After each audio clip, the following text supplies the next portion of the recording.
to a rainy, overcast, rare day 308. Not good. Woke up this morning, a little bit of a drizzle, 5 o'clock, in the gym, come back and it's just been piddling ever since, but it's actually stopped now, but it looks like it's going to be in for most of the day, but apparently it's going to be in for most of the week apparently, so not ideal. So we want to try and get the rear garden sorted out and some external works as well, so we're going to have to go in and do some of the other bits we've been putting off. Anyway, welcome to the channel. Anybody new? Existing guys, thank you for your support. Welcome as well as always. Like and subscribe if you can. I think yesterday we hit 619 subscribers. So we've gone up by 20 in the last couple of days. I think the average is still 95 for the month, which is what we've been for the last couple of months. But so it'd be good to try and expand that if we can. So anybody out there that is not talking, loads of people obviously getting on there and watching but not commenting. If you don't comment, it doesn't help. So I'm the same. I watch videos. Very rarely do I comment. I need to start commenting more, and I'd like you, obviously, you guys, if you can as well. So some people in the last week that have commented, that have said they've been watching since day one. You know, so 9 months it's taken for a comment. So that's what happens when people watch and they like. You don't know, obviously, whether people are watching or not, because you don't really get to see who's behind the like. And obviously, if there's no comment, then that's where we are. So anyway, anything you can do to try and help me, great. Today's plan, well, the water's put a bit of a downer on the plan. At the moment, obviously, we're going to get a little bit of painting done. We're going to try. There's a bad little patch we got up there where the water's leaked through from the roof, which we sorted out now. But this morning I did see a slight coloured water on the sofa, which means it might still be leaking. So I need the guys to have a quick dig out of that and have a look. Today the guys are down here looking to line up the actual edges all along the bifolds there. They weren't finished off, so we're probably going to rod that. Look at getting that sorted out. They're also not happy with the quality of the wall here, so they're thinking about scraping that and replastering. And we're also going to get our backside down into the basement today. There's quite a few areas down there where we've dug into the wall to put drainage or water or mains, sewage. And now that we've obviously got the pipework in, that all needs to be filled up and sealed. So one of the masons is going to be down there filling all those holes today.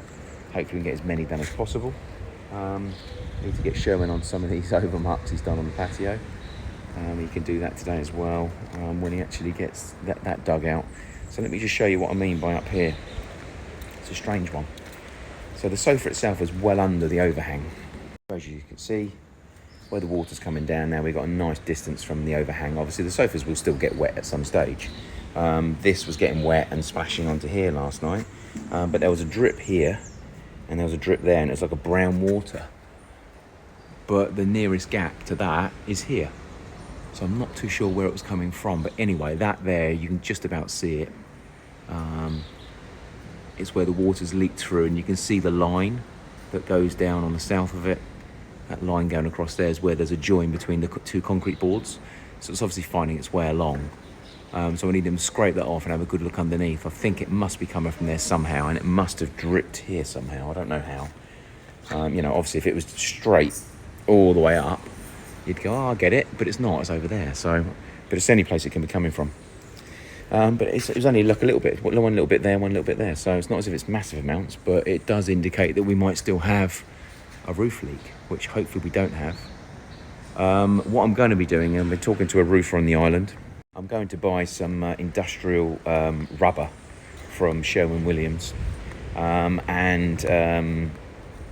it comes with like a fibre sheeting. So what you do is you literally roll the liquid rubber onto the floor.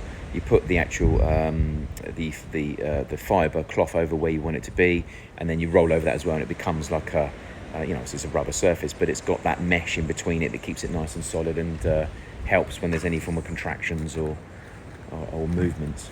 So I might get him to come out and redo the whole centrepiece that we've had issues with. I might get him to just redo that. It's going to cost about 2,000 for the material and probably about 1,000 to get it done, but 3,000 to make sure that the leakage that's on the front of this building, that obviously bear in mind it's leaning backwards, making sure that is 100% sorted, I think is something we need to invest in. It's not leaking at the moment as far as I can see, but I'm still 50-50 on whether it's sorted or not. So that little leak this morning has made me realise if we get some torrential rain and I do have a leak there, then you know, I'm having to deal with it after the event. So I think if we just do it now, it'll make sure that we're 100% safe. And then as and when we do get any big rain, which apparently we're going to have some big rain this week, apparently. If we do get big rain, then it should be okay. I need to chase up the doors today from the port, because apparently, as like I said, the doors are in. Just need to chase them up, find out how much I'm going to get charged or shafted, one of the two. Find out how much that is, and try and get those released and get them delivered, and then we can get them loaded in. Anything that's coming can get loaded into here. All I've got is windows, really. I've got one appliance coming, and I've got the windows, so we can start getting the windows in here, and then we can start, when the weather's better, we can remove these and get them fitted in.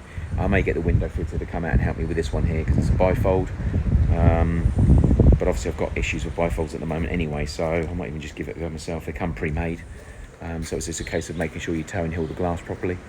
As long as you toe and heel properly, then you shouldn't have any issues. They're pretty much set up as they should be. I still haven't got the other one sorted at the moment, because in order to check the toe and heel, I've got to take all the beadings out. I've got to take the rubbers out first, then the beadings off, and then the glass out, which is a bit of a mission, especially if you don't have the right tools. So I'm a bit reluctant to give it a go, and the window fitter's assured me he's going to come out and sort it, but twice now he hasn't arrived, so I need to give him a chase up today. What else are the guys doing? They're setting up some scaffolding around the front, obviously, for the bit, which I just told you about, and then they're going to get rods on that. The labourers are going to set up the masons today to get downstairs into the basement, to get those bits filled in. I'm thinking about, it's going to cost a bit of money, but I'm thinking about, once I've actually got the holes filled in downstairs in the basement, just getting out an industrial sprayer and just spraying the ceiling and the walls white. So just so it brightens it up down there and also seals in the dust and whatever else. I'm thinking about doing that. But that'll be something I'll do later, certainly towards the end of the job. Today we've got the doorman coming. He's actually going to be finishing off one of the doors. He came out to do 2 doors on Friday, but only managed to get 1 in. So he got a door frame, 2 door frames in, a door with 3 hinges, and that was it. So he said the reason why is because he's got to cut the other door. So he's meant to be coming today, so I'm sure he's going to cut that door, hang that door, and then fit the latches and handles onto both the doors. And I've asked him, is he going to get around to physically finishing the other doors, because they're still not finished. He says he's got a painter coming with him, so I'm not too sure what they're going to be doing there. So we've got that being done today. In the next, today to Wednesday, we've also got the company that have purchased the containers. They're potentially going to pick up 2 of them. And we've obviously got to get some primer on the wall at the back and that sort of stuff, but obviously with the weather the way it is, that's unfortunately taken a bit of a back seat. And we want to obviously plaster the back of the cottage, because that was scratch coated but not finished off. But again, we've got to get the marl from the front down the side, and then set the scaffolding up, and the guys will come back. But until we can get the weather better, we can't even get that done. So a few things that are a bit of a pain in the ass because of the weather. Morning. So I'll update you as the day goes. And fingers crossed we'll make a few more dents in what we've got to do. Okay, whilst it's raining outside, and it is raining, it's awful. Absolutely awful. We're installing one of the Ring alarm systems, so I thought I'd just quickly give you a quick breakdown of the system itself and the boxes and the installation stuff. So let me quickly show you. Okay, so we've got the main controller unit and keypad, the outside siren, door sensor and internal motion sensors. The newer ones look like this.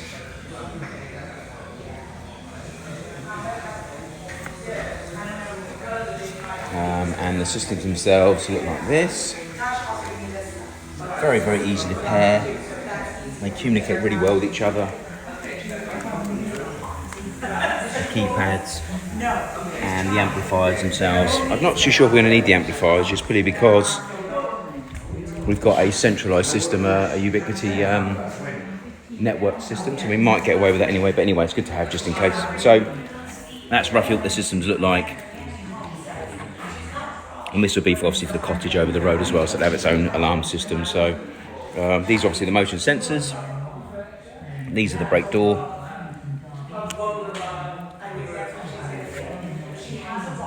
And everything else is pretty much battery. So they've all got batteries. Some of them are rechargeable. The base station will probably charge off of the keypad, will probably charge off the base station. It has its own cable, but it also has its own power. But I think it's got its own power, so that if there's any form of issue with mains power, then it carries on powering. So that's pretty much the system, and we're going to put them in. So in here, in this building itself, Probably going to put where one of the cameras is, we're going to put a motion sensor here covering the sliding doors. Could be another one in the far corner over here covering the other sliding doors. We'll have one up here covering the entrance downstairs. We'll have the brake door sensors on each one. One thing we are having an issue with slightly though is that you have decorative edges on the doors, which gives different heights. So we're going to try and see if we can squeeze one into here. As long as some of the doors aren't adjusted too far over, then there should be enough space to get one of the sensors in here and here. Because of how new they are, they're very, very small, so we might get away with it here up the top, obviously. So that'll be on all 4 doors. We'll also put a contact sensor on the inner slider here and the inner slider here. And then there'll also be a couple, one for the main door here, which is the garage, the entrance into the garage, and then the main hallway door as well. And obviously again where the other camera is, you've got a camera up here, we'll have another one here. So all this is a backup alarm system to the main alarm system. So at the moment we're putting this in because we want our own one, but at the same time we'll probably look at going to one of the security companies on the island and having a connected system to ensure that it's fully monitored. But anyway, that's obviously going to be going in as we speak. I'll film some of it as we go, and once it's actually live we'll give it a quick test and we'll show what it looks like. Okay, so we're at 5:05. Listen to that. I would say, it doesn't matter, my plants need it. Plants? Got mud. My mud pie needs it. So anyway, this will show you how much it's been raining today. Have a look here. I will get on to showing you what's happened today, by the way. But at the moment, I'm just quite gobsmacked that this has not let up all day. The swimming pool is nearly a swimming. So the pump's been put in a bucket and it's in the water with the tube out, just so that when it does get too much, I can pump it out. But the trouble is we're right next to the water table, which means when this place gets boggy, water is everywhere. So all you're doing is robbing Peter to pay Paul. Wherever you pump it out to, it's going to go somewhere else. So it's not hard rain, but it just hasn't stopped. But as you can see, one thing that is good, the overhang really is working out well. The sofas have got a little bit of a dampness to them, obviously, where there's a little bit of splash. The drain that we put in is trying. It's whirling away, look, so it is leaking out at the moment, but we've got to put some time and effort into that. And the reason why that is because we started getting a bit of water here. So when I looked at that, I thought I'd quickly double check around this corner why, and I don't know if I showed you, but it was here in the bog. So we've run a pipe over to there to help it run away, but obviously the pipe itself is not running. So it's going across, then it's going slightly up across this pavement and then slightly up again, so it's uphill. So it's not aiding the water to run away as freely as it should do. You can see it whirling, which means it is running, but it's not going to be running hard and fast like it should do. So tomorrow, if we can get a bit of peace and quiet on the rain front, I will try and get them to have a look at that. These are working out quite well. So I don't know if you remember, but to save it coming into this corner, we put we drilled out here and we put a conduit all the way along, put some T-junctions in it, and enabled the water to run away. They're working out reasonably okay. This one here needs a little bit of help. But I say, we're not really getting a lot of water here. We're only getting it now because it's now struggling. And it's only struggling because the pipe itself is uphill. So I need to rethink about what we're going to do there, because that obviously needs to be done. What I'm thinking about doing is putting another one over here in the middle, running it over here, connecting to this one downstairs. So drilling through the floor, coming along the actual ceiling, T-junction into this one, taking that along, but then taking both pipes straight into the manhole. The only reason I haven't done that so far is the manhole obviously goes along to here and comes along into the septic tank. So just driving more rainwater into the septic tank isn't an ideal thing to do. But at the moment, there's nowhere else for the water to go. So I need to rethink this. Obviously, you can see this is the water that's coming out of here. So there's quite a bit of water being collected from the patio from these 3 little pipes, and as you can see, it's not going up the wall anymore like it used to. They're working out well. But this one's struggling, so I need to put a bit of thought into it. I might initially just take that out, the little tiny grill on the top, I might just take that out so it's like one big bowl of bore at the moment and see if that helps. It might help the actual force of water down, which will also help me fight against the actual lack of run that it actually has. Something else I think about that. My bog is getting boggier, as you can see.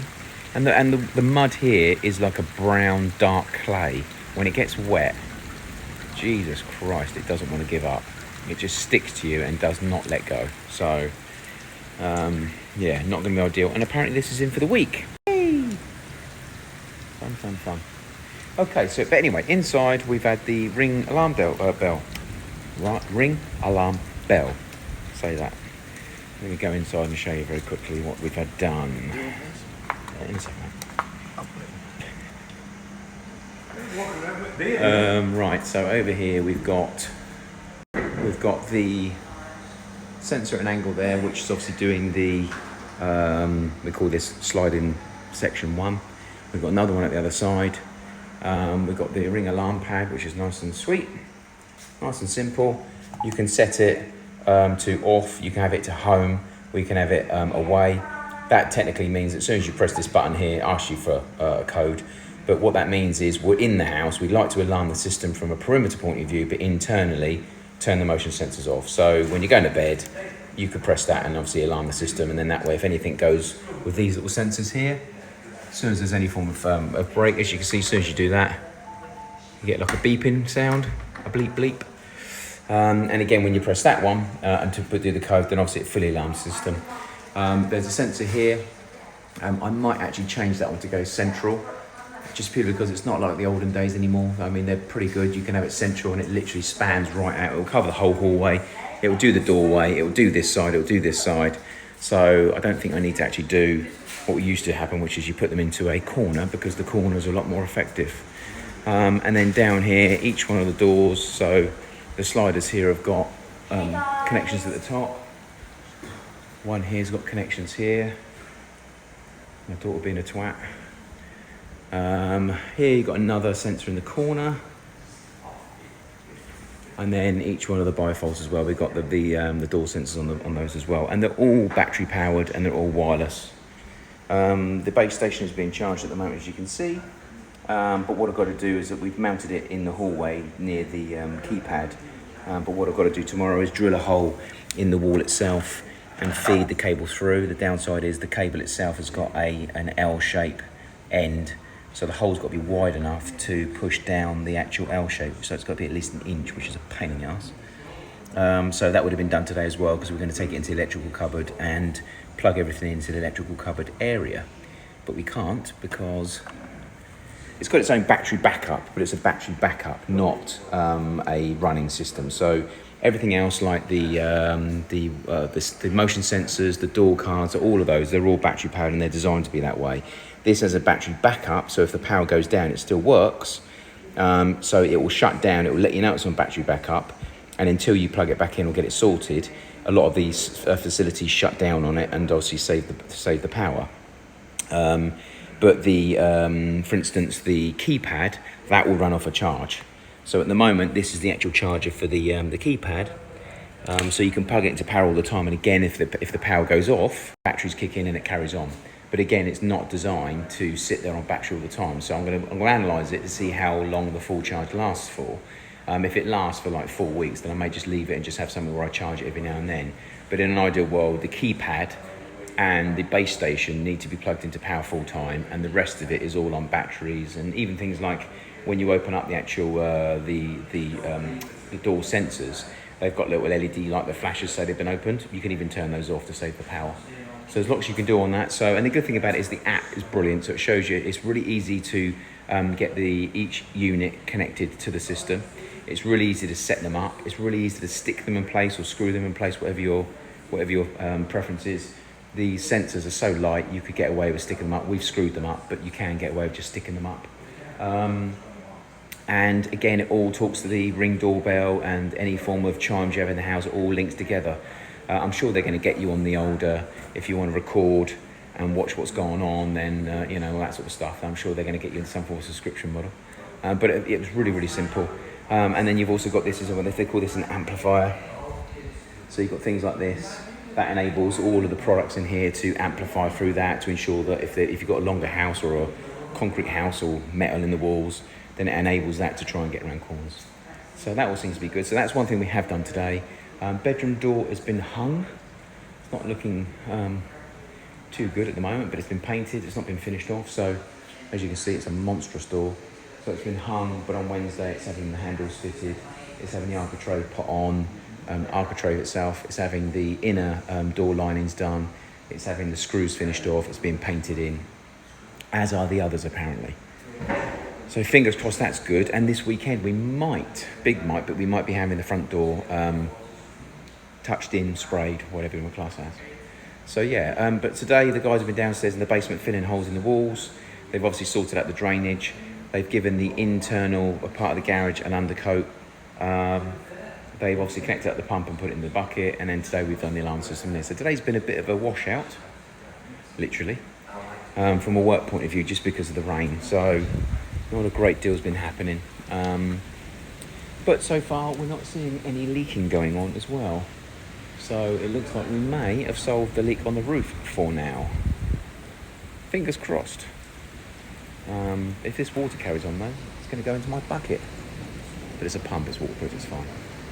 But yeah, it's literally getting deeper and deeper. I mean, the bucket's a 5-gallon bucket and it's nearly at the top, so quite a bit of water's going in there. The thing that will enable me to do, once this actually keeps filling, by the way, is to get in and have a good look as to whether downstairs in the basement's still getting any leaking at all. Because obviously this is just a base coat, this is a scratch coat, this isn't the finish coat. But it still shouldn't leak. So if it leaks in the basement, then it will give me an indicator, it will show me the line where the pool is, and it will show me where the leaking is actually happening. But like I said, we're using a product called Next Seal. The guy that we bought it from was a great guy at the beginning, but he's the one that's unfortunately causes a few teething problems on the roof. But apparently the product's meant to be good. So the way that it works is that it reacts with water. So the wetter it gets, the more it crystallizes, and as far as the more effective it becomes. So the more water we can get in the pool, the more water we can get on the sides. The more water you get on the sides, the more they should start sealing themselves and being good.